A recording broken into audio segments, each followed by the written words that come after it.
레몬수 절대 이렇게 마시면 안 됩니다. 레몬수 제대로 먹는 방법. 레몬수는 비타민C와 항산화 성분 덕분에 건강에 좋다고 알려져 있죠.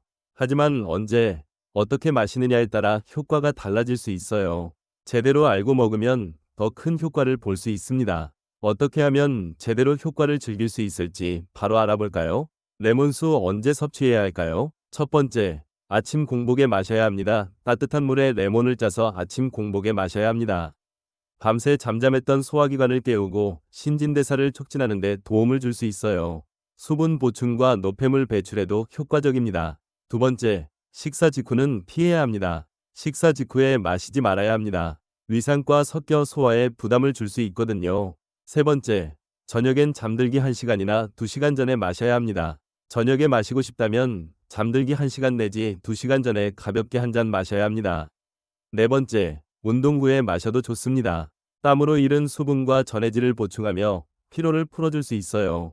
그럼 어떻게 섭취해야 가장 레몬의 좋은 성분을 흡수할 수 있을까요?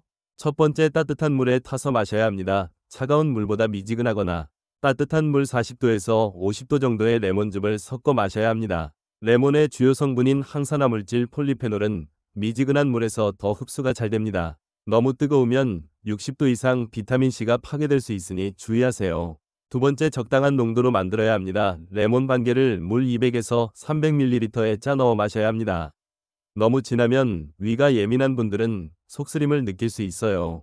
세 번째, 꿀 1스푼을 추가해도 좋습니다. 쓴맛이 부담스럽다면 천연꿀을 조금 넣어 마셔야 합니다. 설탕은 피해야 건강에 더 유익해요. 네 번째는 빨대를 사용해야 합니다. 레몬의 산성이 치아 범랑지를 손상시킬 수 있으니 빨대를 사용해 마셔야 합니다. 이번에는 레몬을 어떻게 세척해야 하는지 알아볼까요? 첫 번째, 베이킹소다로 씻어야 합니다. 물에 베이킹소다 1스푼에서 2스푼 정도 풀고 레몬을 5분 정도 담가둔 뒤 흐르는 물에 문질러 씻어야 합니다. 농약이나 왁스 코팅을 제거하는 데 효과적이에요. 두 번째, 솔로 문질러야 합니다. 부드러운 칫솔이나 채소용 솔로 껍질을 살살 문질러 씻어야 합니다. 이렇게 하면 더 깨끗해져요. 마지막으로 헹궈야 합니다. 찬물에 한 번 더 헹궈 잔여물을 완전히 없애야 합니다. 이번에는 레몬수의 숨은 효능에 대해서 알아볼까요? 첫 번째, 피부 미용에 도움을 줍니다. 비타민C가 콜라겐 생성을 도와 피부를 맑고 탄력 있게 유지하도록 도와줍니다. 두 번째, 면역력을 높여줍니다. 감기 예방에 좋고 항산화 성분이 몸의 염증을 줄이도록 도와줍니다. 세 번째, 체중 관리를 보조합니다. 칼로리가 거의 없고 포만감을 주며 신진대사를 촉진해 다이어트에 도움을 줍니다. 이번에는 상황별 레몬수 활용 팁도 알려드릴게요. 첫 번째, 감기 기운 있을 때 먹으면 좋습니다. 따뜻한 레몬수에 생강 한 조각을 추가해 마셔야 합니다. 목 감기 완화에 도움이 될 수 있어요. 두 번째, 스트레스 쌓였을 때 먹어도 좋습니다. 레몬 향이 기분을 상쾌하게 하니 껍질을 살짝 긁어 향을 맡아도 좋고 비타민C가 스트레스 완화에도 도움을 줍니다. 세 번째, 속이 더부룩할 때, 소화가 안 될 때 레몬수 한 잔을 마시면 좋습니다. 소화에 도움이 되고 위를 가볍게 만들어줄 수 있어요. 여기서 잠깐, 레몬 껍질과 씨 먹어도 될까요? 레몬 껍질을 먹어도 됩니다. 비타민C와 플라보노이드 같은 항산화 성분이 풍부해요. 단, 농약이나 왁스가 걱정된다면 세척 후 잘게 갈아 레몬수에 넣거나 말려서 차로 우려내야 합니다.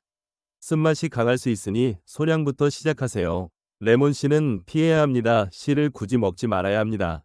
독성은 없지만 딱딱하고 쓴맛이 강하며 소화가 잘 안 될 수 있어요. 레몬즙을 짤 때 씨는 걸러내야 합니다.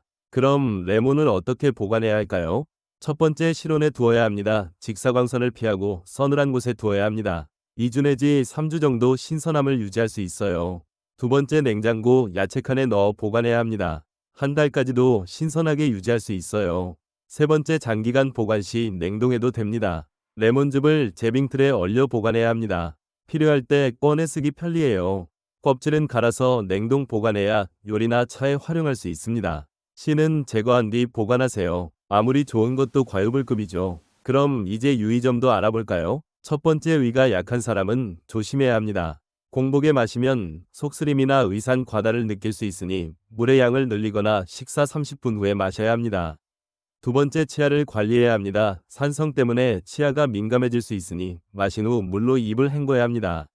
세 번째, 적당히 마셔야 합니다. 하루 한 잔 내지 2잔으로 충분하니 과도하게 마시지 말아야 합니다. 너무 많이 마시면 위장장애나 신장에 부담을 줄 수 있어요. 네 번째, 알레르기를 확인해야 합니다. 드물지만 레몬에 알레르기가 있을 수 있으니 처음엔 소량으로 테스트해야 합니다. 다섯 번째, 약 복용 시 간격을 둬야 합니다. 특정 약항생제나 갑상선 약과 함께 먹으면 흡수를 방해할 수 있으니 약을 먹는 시간과 1시간 내지 2시간 간격을 둬야 합니다. 이렇게 레몬수는 간단하지만 제대로 챙겨 먹으면 건강과 기분 모두 챙길 수 있는 최고의 음료입니다. 위 방법대로 따라해 보시고 본인에게 맞는 루틴을 찾아야 합니다. 혹시나 자신과 맞지 않다면 전문의와 상의 후 섭취하는 것을 권장드립니다. 그럼 오늘도 상쾌한 하루를 레몬수로 시작해 보세요.